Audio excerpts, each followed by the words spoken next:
السلام علیکم دوستو، داستان میں خوش آمدید۔ امید کرتے ہیں آپ کو ہماری ویڈیو پسند آئے گی جو کہ صلاح الدین ایوبی کی حقیقی زندگی پر مبنی داستان ہے۔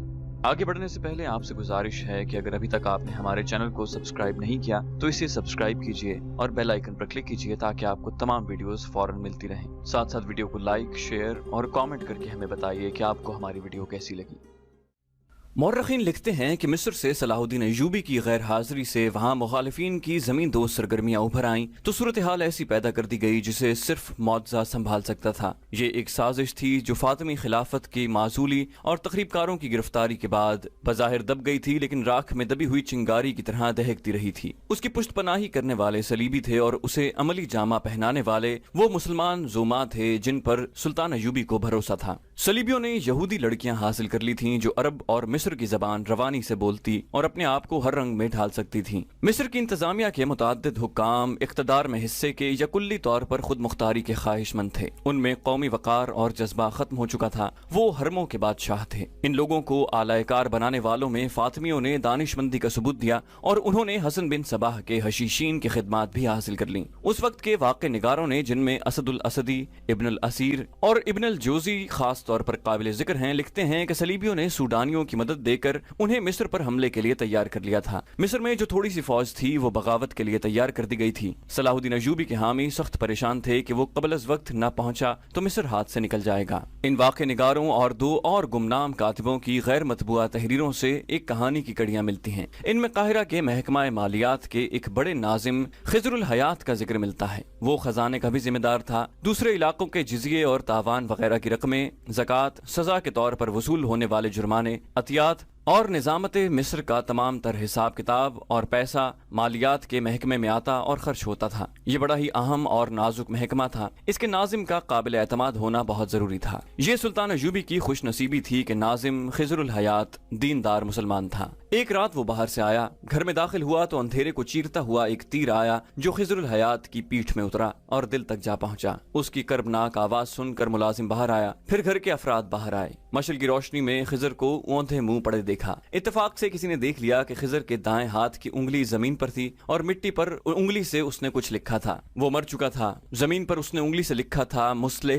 ہے پوری نہیں ہوئی تھی۔ اس حرف کی گولائی کے نصف میں جا کر اس کی جان نکل گئی ہوگی۔ لاش اٹھا لی گئی اور اس لفظ کو محفوظ رکھا گیا۔ ایک آدمی کو کوتوال غیاث بلبیس کو بلانے دوڑایا گیا۔ یہی کہا جا سکتا تھا کہ خضر نے مرتے مرتے مٹی پر اپنے قاتل کا نام لکھا ہے۔ غیاث بلبیس کوتوال بھی تھا اور مصر کی تمام تر پولیس کا حاکم اعلیٰ۔ یہ بھی صلاح الدین ایوبی کا قابل اعتماد حاکم تھا۔ علی بن سفیان کی طرح شہری جرائم کا ماہر سراغ رساں تھا۔ بلبیس نے آتے ہی زمین پر لکھے ہوئے لفظ مصلح کو غور سے دیکھا۔ اتنے میں شہر کا نائب ناظم مصلح الدین خضر کے قتل کی خبر سن کر آ گیا۔ بلبیس نے اسے دیکھتے ہی زمین پر پاؤں رگڑ کر مصلح کا لفظ مٹا دیا۔ مصلح الدین چونکہ شہر کا نائب ناظم تھا اس لیے کوتوالی کا محکمہ اس کے ماتحت تھا۔ اس نے بلبیس کو حکم کے لہجے میں کہا، قاتل کا سراغ صبح سے پہلے مل جانا چاہیے، میں زیادہ انتظار نہیں کروں گا۔ بلبیس نے اسے یقین دلایا کہ قاتل کو جلدی پکڑ لیا جائے گا۔ وہ وہاں سے چلا گیا۔ رات کو ہی بلبیس نے خضر الحیات کے نائب، معاون اور اس کے دفتر میں ان افراد کو بلا لیا جو مقتول کے قریب رہتے تھے اور بتا سکتے تھے کہ قتل کے روز ان کی سرگرمیاں کیا رہیں۔ ان لوگوں سے اسے پتا چلا کہ آج شہری انتظامیہ کے حکام اعلیٰ کا ایک اجلاس تھا جس میں فوج کا کوئی نمائندہ نہیں تھا۔ خضر کا نائب اس کی مدد کے لیے اجلاس میں شریک تھا۔ اجلاس میں مالیات کے سلسلے میں فوج کے اخراجات زیر بحث آئے تو خضر نے کہا کہ مصر میں بعض اخراجات روکنے پڑیں گے کیونکہ امیر مصر صلاح الدین ایوبی نے شوبک میں بہت سی فوج بھرتی کی ہے جس کے لیے کثیر رقم کی ضرورت ہے۔ نائب ناظم مصلح الدین نے اس کی مخالفت کی اور کہا کہ فوج کے اخراجات غیر ضروری ہیں۔ مزید فوج بھرتی کرنے کے بجائے ہمیں توجہ اس فوج کے مسائل کی طرف دینی چاہیے جو پہلے ہی ہمارے لیے ایک مہنگا مسئلہ بنی ہوئی ہے۔ اس نے بتایا کہ مصر میں جو فوج ہے اس میں بے اطمینانی اور بد امنی پائی جاتی ہے۔ شوبک سے جو مال غنیمت ہاتھ آیا ہے اس میں سے اس فوج کے لیے کوئی حصہ نہیں بھیجا گیا۔ خضر الحیات نے کہا، کیا آپ کو معلوم نہیں کہ امیر مصر نے مال غنیمت تقسیم کرنے کی بدعت ختم کر دی ہے؟ یہ نہایت اچھا فیصلہ ہے۔ مال غنیمت کے لالچ سے لڑنے والی فوج کا کوئی قومی جذبہ اور مذہبی نظریہ نہیں ہوتا۔ اس مسئلے پر بحث ترش کلامی میں بدل گیا۔ مصلح الدین نے یہاں تک کہہ دیا کہ امیر مصر مصری سپاہیوں کے ساتھ اتنا اچھا سلوک نہیں کر رہا جتنا شامی اور ترک سپاہیوں کے ساتھ کرتا ہے۔ उसने गुस्से में कुछ और नारवा बातें कह दी, जिनके जवाब में खिजर ने कहा, मुस्लिह, तुम्हारी जबान से सलीबी और फातिमी बोल रहे हैं। इस पर इजलास हंगामे की सूरत इख्तियार कर गया और बर्खास्त हो गया। खिजरुल हयात के मावन और नायब ने बताया कि इजलास के बाद मुस्लिहुद्दीन खिजरुल हयात के दफ्तर में आया।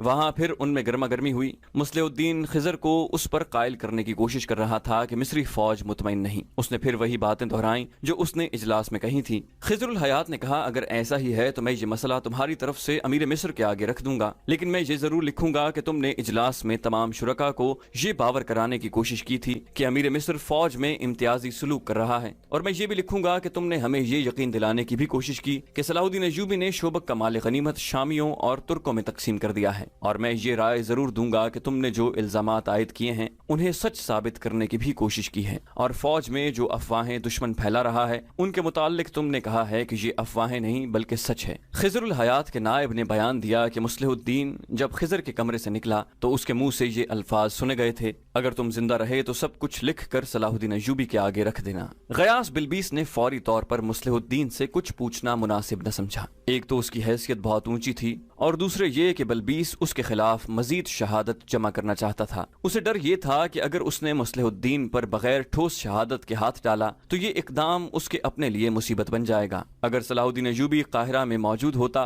तो बलबीस उसकी पुश्त पनाही हासिल कर लेता। वो इतना समझ गया था कि ये कत्ल जाती रंजिश का नतीजा नहीं। खिजरुल हयात जाती रंजिश रखने वाला हाकिम नहीं था। रात को उसने चंद एक लोगों के दरवाजे खटखटाए और तफ्तीश में लगा रहा। अपने खुफिया आदमियों को भी सरगर्म कर दिया, लेकिन उसे कोई कामयाबी न हुई। बाद की शहादतों और वाकयात से जो वारदात सामने आई वो कुछ इस तरह बनती है कि कत्ल की रात से अगली रात मुस्लिहुद्दीन अपने घर गया तो पहली बीवी ने उसे अपने कमरे में बुलाया। उसने 20 अशरफियां मुस्लिहुद्दीन के आगे रखते हुए कहा, खिजरुल हयात का कातिल ये 20 अशरफियां वापस कर गया है और कह गया है कि तुमने 50 अशरफियां और सोने के 2 टुकड़े कहे थे। मैंने तुम्हारा काम कर दिया तो तुमने सिर्फ 20 अशरफियां भेजी हैं। ये मैं तुम्हारी बीवी को वापस दे चला हूँ। तुमने मुझे धोखा दिया है। अब 100 अशरफियां और सोने के 2 टुकड़े लूंगा। अगर 2 दिन तक माल न पहुंचा तो वैसा ही तीर जो खिजर के दिल में उतरा है तुम्हारे दिल में भी उतर जाएगा। मुस्लिहुद्दीन का रंग उड़ गया। संभल कर बोला, तुम क्या कह रही हो? कौन था वो? मैंने किसी को खिजरुल हयात के कत्ल के लिए ये रकम नहीं दी थी।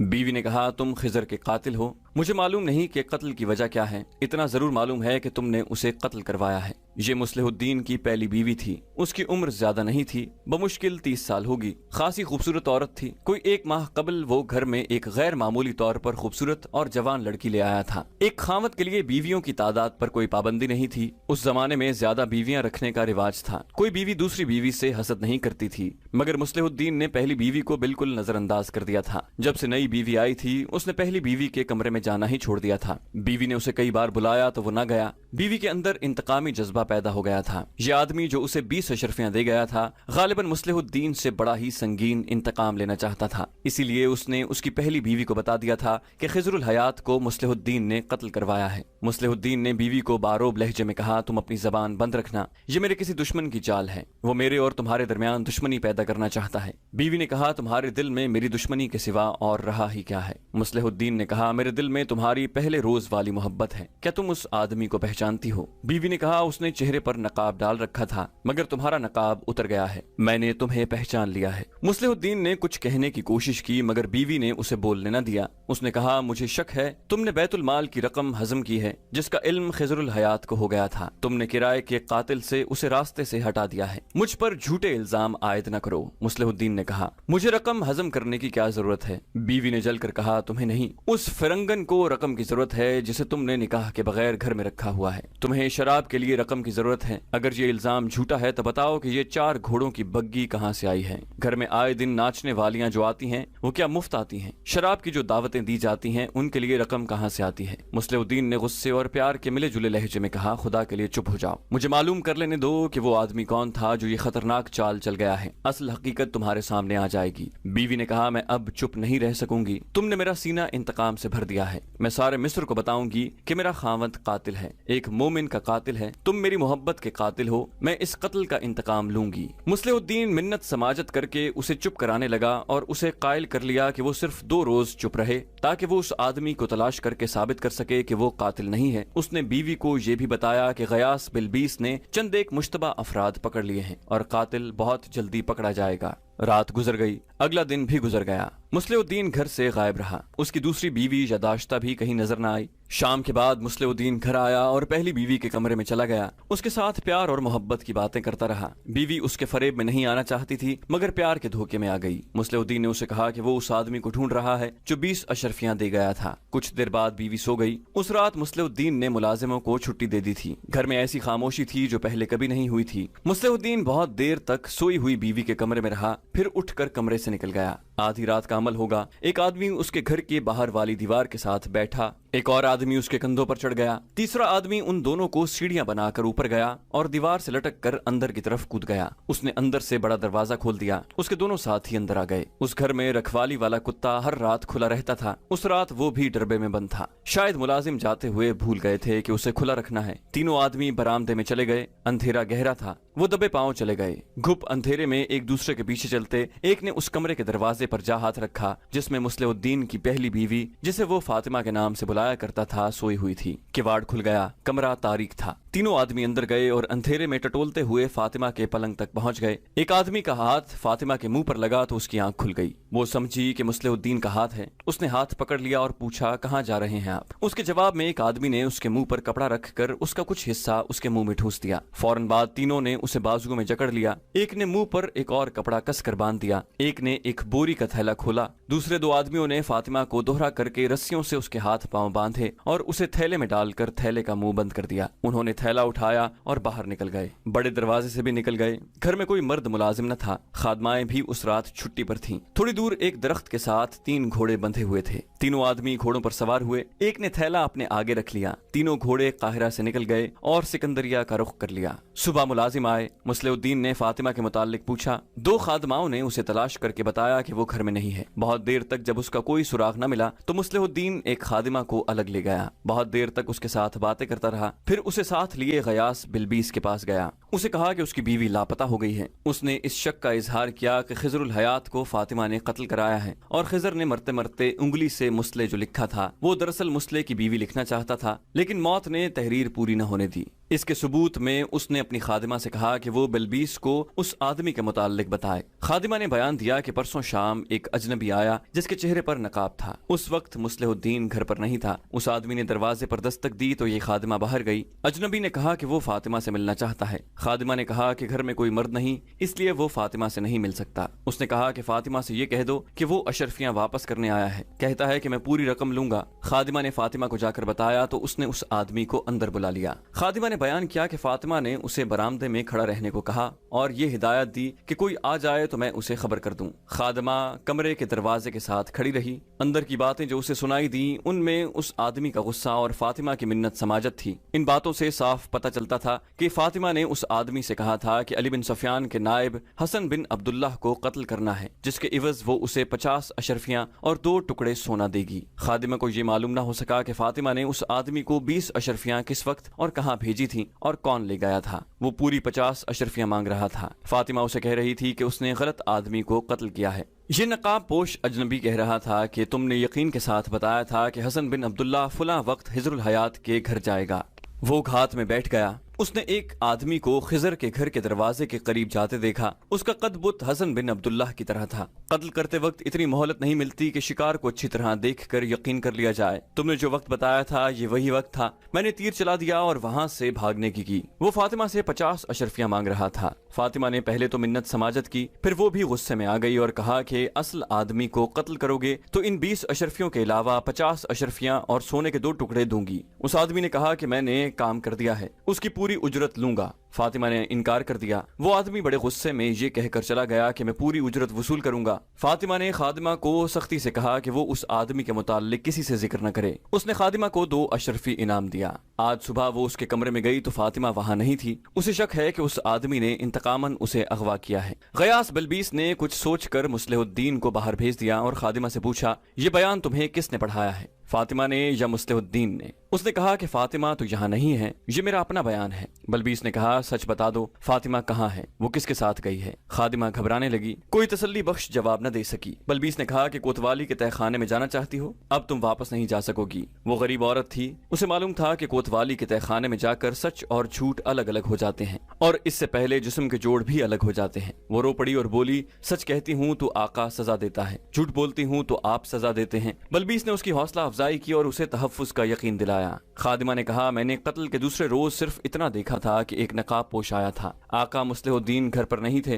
नकाब पोश ने फातिमा को बाहर बुलाया था। वो बड़े दरवाजे के बाहर और फातिमा अंदर थी। वो उसके सामने नहीं हुई। मुलाजिमों ने उसे देखा था, लेकिन किसी ने भी करीब जाकर नहीं सुना कि उनके दरमियान क्या बातें हुई। नकाब पोश चला गया तो फातिमा अंदर आई। उसने छोटी सी एक थैली उठा रखी थी। फातिमा का सर झुका हुआ था। वो कमरे में चली गई थी। दूसरी शाम मुस्लिहुद्दीन ने चारों मुलाजिमों और साइस को रात भर की छुट्टी दे दी थी। 4 मुलाजिमों में 2 मर्द और 2 औरतें हैं। बलबीस ने पूछा, इससे पहले मुलाजिमों को कभी रात भर की छुट्टी मिली है? उसने जवाब दिया, कभी नहीं। कभी एक मुलाजिम कभी छुट्टी लेता है, सबको कभी छुट्टी नहीं मिलती। खादिमा ने सोचकर कहा, अजीब बात यह है कि आका ने कहा था कि आज रात कुत्ते को बंधा रहने देना। इससे पहले हर रात कुत्ता खुला रहता है। बड़ा खूंखार कुत्ता है, अजनबी की बू पर चीरने फाड़ने के लिए तैयार हो जाता है। गयास बलबीस ने पूछा, मुस्लिहुद्दीन के ताल्लुकात फातिमा के साथ कैसे थे? खादिमा ने बताया, बहुत खिंचे हुए। आका एक बड़ी खूबसूरत और जवान लड़की लाया है जिसने आका को अपना गुलाम बना लिया है। फातिमा के साथ आका की बोलचाल भी बंद है। गयास बलबीस ने खादिमा को अलग बिठाकर मुस्लिहुद्दीन को अंदर बुलाया और बाहर निकल गया।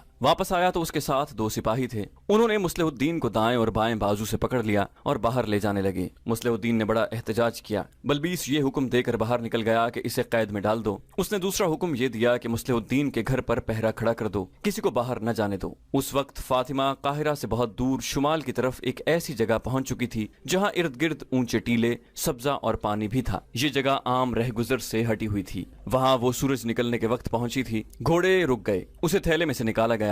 उसके मुंह से कपड़ा हटा दिया गया था और हाथ पांव भी खोल दिए गए थे। उसके होश ठिकाने नहीं थे। वो 3 नकाब पोशों के निरगे में थी। 3 घोड़े खड़े थे। फातिमा चीखने चिल्लाने लगी। नकाब पोशों ने उसे पानी पिलाया और कुछ खाने को दिया। वो हाथ नहीं आ रही थी। उसके पेट में पानी और खाना गया और ताजा हवा लगी तो जिस्म में ताकत आ गई। वो अचानक उठी और दौड़ पड़ी। तीनों बैठे देखते रहे। कोई भी उसके ताक़ुब में न गया। दूर जाकर वो एक टीले के ओट में चली गई। एक नकाब पोश घोड़े पर सवार हुआ, एड़ लगाई और फातिमा को जा लिया। वो दौड़ दौड़ कर थक गई थी, लेट गई। नकाब पोश ने उसे उठाकर घोड़े पर डाल दिया और खुद उसके पीछे सवार होकर वापस अपने साथियों के पास आ गया। एक ने उसे तहम्मुल से कहा, भागो। कहाँ तक भागोगी? यहाँ से तो कोई तनुमंद मर्द भी भागकर काहिरा नहीं पहुंच सकता। फातिमा रोती, चीखती और गालियां देती। एक नकाब पोश ने उसे कहा, अगर हम तुम्हें काहिरा वापस ले चलें तो भी तुम्हारे लिए कोई पनाह नहीं। तुम्हें तुम्हारे खावंद ने हमारे हवाले किया है। फातिमा ने चिल्लाकर कहा, ये झूठ है। उसने कहा, ये सच है। हमने तुम्हें उजरत के तौर पर लिया है। तुमने मुझे पहचाना नहीं। मैं तुम्हारे हाथ में 20 अशरफियों की थैली दे आया था। तुमने खावंद से कह दिया कि तुम कातिल हो और तुमने बेवकूफी ये की कि उसे ये भी बता दिया कि तुम कोतवाल को बताओगी। वो तुमसे पहले ही तंग आया हुआ था। उसकी दाश्ता ने उसके दिल पर और उसकी अक्ल पर कब्जा कर लिया था। मैं तुम्हें ये नहीं बता सकता कि वो लड़की कौन है और कहां से आई है और वो क्या करने आई है। दूसरे दिन तुम्हारा खावंद हमारे ठिकाने पर आया। ऐसा बेईमान आदमी है कि उसने हमें खिजरुल हयात के कत्ल के इवज 50 अशरफी और सोने के 2 टुकड़े देने का वादा किया था, मगर काम हो गया तो सिर्फ 20 अशरफी भेजी। मैंने तुम्हें इस्तेमाल किया और ये रकम तुम्हारे हाथ में दे दी ताकि तुम्हें भी इस राज का इल्म हो जाए। हमारा तीर निशाने पर बैठा। दूसरे दिन वो हमारे ठिकाने पर आया और 50 अशरफियां देने लगा। सोने के टुकड़े फिर हजम कर गया था। मेरे इन साथियों ने कहा कि अब हम बहुत ज्यादा उजरत लेंगे। अगर वो नहीं देगा तो हम किसी न किसी तरह कोतवाल तक खबर पहुंचा देंगे। उसे अब खतरा ये नजर आ रहा था कि तुम्हें भी पता चल गया कि कातिल वही है। इसका इलाज उसने ये सोचा कि हमें कहा कि तुम मेरी बीवी को उठा लो, मैं तुम्हारे लिए रास्ता साफ कर दूंगा। हम जान गए कि वो अपनी दाश्ता के जेरे असर तुमसे जान छुड़ाना चाहता है और अब वो इसलिए तुम्हें गायब करना चाहता था कि तुम उसके जुर्म की गवाह बन गई हो और उसे कह भी चुकी हो कि तुम कोतवाल को खबर कर दोगी। फातिमा के आंसू खुश्क हो चुके थे। वो हैरत ज़दा होकर उन तीनों को बारी बारी देखती थी। उनकी सिर्फ आंखें नजर आ रही थीं। ये आंखें डरावनी और खौफनाक थीं। उनकी जबान में मिठास और अपनायत की झलक जरूर थी। उन्होंने उसे धमकी नहीं दी बल्कि समझाने की कोशिश की थी कि उसका तड़पना, रोना और भागना बेकार है। नकाब पोश ने उसे कहा, मैंने तुम्हें देखा था जब मुस्लिहुद्दीन ने कहा कि मेरी बीवी को उजरत के तौर पर उठा ले जाओ तो मैंने सिकंदरिया की मंडी के भाव से तुम्हारी कीमत का अंदाजा किया। तुम अभी जवान हो और तुम हसीन भी हो। तुम बड़े अच्छे दामों बिक सकती हो। हम मान गए। अगर तुम्हारा खावंद हमें इतनी ज्यादा उजरत न देता तो हमने उसे बता दिया था कि उसे जिंदा नहीं रहने दिया जाएगा और उसकी दाश्ता को अगवा कर लिया जाएगा। उसने हमें बताया कि आज रात उसके घर में कोई मुलाजिम नहीं होगा, कुत्ता भी बंधा हुआ होगा। अलबत्ता बड़ा दरवाजा अंदर से बंद होगा ताकि तुम देख लो तो शक न करो।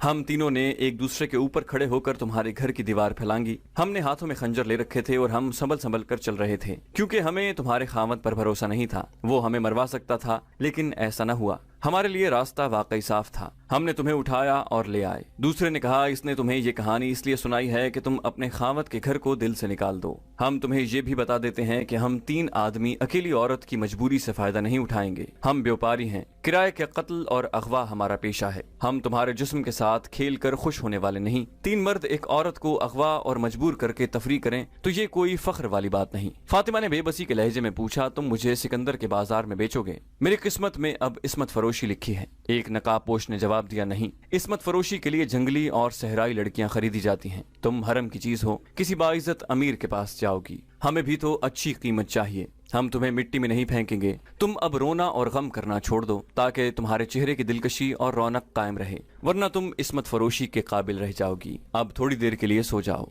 ये देखकर कि उन लोगों ने उसके साथ कोई बेहुदा हरकत नहीं की, दस्तराजी नहीं की, फातिमा को कुछ सुकून सा महसूस हुआ। रात भर वो अजियत में रही थी। थैले में दोहरी करके उसे बंद किया गया था। जिस्म दर्द कर रहा था। वो लेटी और उसकी आंख लग गई। थोड़ी ही देर बाद उसकी आंख खुल गई। उसका दिल खौफ और घबराहट की गिरफ्त में था। इस सूरत हाल को वो कबूल नहीं कर सकती थी। उसने देखा कि 3 नकाबपोश सोए हुए हैं। वो भी रात भर के जागे हुए थे। फातिमा ने पहले तो ये सोचा कि किसी एक का खंजर निकाल कर तीनों को कत्ल कर दे, लेकिन इतनी जुर्रत न कर सकी। तीनों को कत्ल करना आसान न था। उसने घोड़े देखे। उन लोगों ने घोड़े से जीने नहीं उतारी थी। वो आहिस्ता से उठी और दबे पांव एक घोड़े तक पहुंची। सूरज टीलों के पीछे जा रहा था और फातिमा को मालूम ही न था कि वो काहिरा से किस तरफ और कितनी दूर है। उसने ये खतरा मोल ले लिया कि सहरा की वुस्सत में भटक भटक कर मर जाएगी, लेकिन इन लोगों के हाथों से जरूर निकलेगी। उसने घोड़े पर सवार होते ही एड़ लगा दी। टापुओं ने नकाबपोशों को जगा दिया। उन्होंने फातिमा को टीले की ओट में जाते देख लिया था। 2 नकाबपोश घोड़ों पर सवार हुए और ताकुब में घोड़े सरपट दौड़ा दिए। फातिमा के लिए मुश्किल ये थी कि उसे इस कैद खाने से निकलने का रास्ता मालूम न था। सहराई टीले भूल भुलैयों जैसे होते हैं, सिर्फ सहरा के भेदी उनसे वाकिफ होते हैं। फातिमा ऐसे रुख हो ली जहां आगे एक और टीले ने रास्ता रोक रखा था। उसने वहां जाकर पीछे देखा तो नकाबपोश तेजी से उसके करीब आ रहे थे।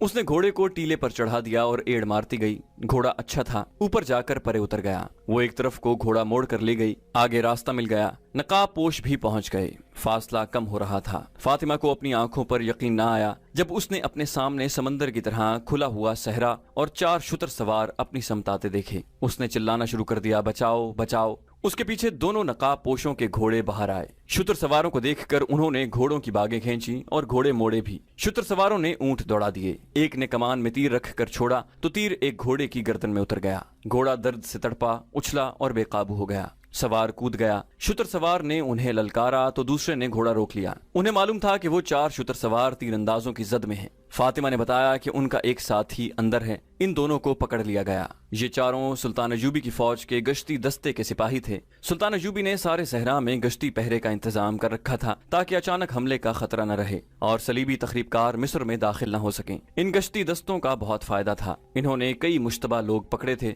अब ये नकाबपोश उनके फंदे में आ गए। फातिमा ने उन्हें बताया कि उसे किस तरह यहाँ तक लाया गया है, वो किसकी बीवी है। उसने ये भी बताया कि नाजिम मालियात कत्ल हो गया है। कत्ल उसके खावद मुस्लिहुद्दीन ने करवाया है, जो शहर का नाजिम है, और कातिल इन तीनों में से एक है। तीसरे नकाबपोश को भी पकड़ लिया गया। उनसे खंजर ले लिए गए। हाथ पीठ पीछे बांध दिए गए। उनका एक घोड़ा तीर लगने से भाग गया था। एक घोड़े पर 2 नकाबपोशों को और तीसरे को एक पर बिठाकर सिपाही अपने कमांडर के पास ले चले। फातिमा को उन्होंने ऊंट पर बिठा लिया। उस ऊंट का सवार अपने एक साथी के पीछे सवार हो गया। इस काफिले के सामने 4 मील की मुसाफत थी, जो उन्होंने सूरज गुरूब होने तक तय करनी थी। वो एक नखलिस्तान था, जहां खैमे भी नस्ब थे। ये इस दस्ते का हेडक्वार्टर था। फातिमा को उस कमांडर के सामने पेश किया गया। तीनों नकाबपोशों को पहरे में बिठा दिया गया। उन्हें अगले रोज काहिरा भेजना था।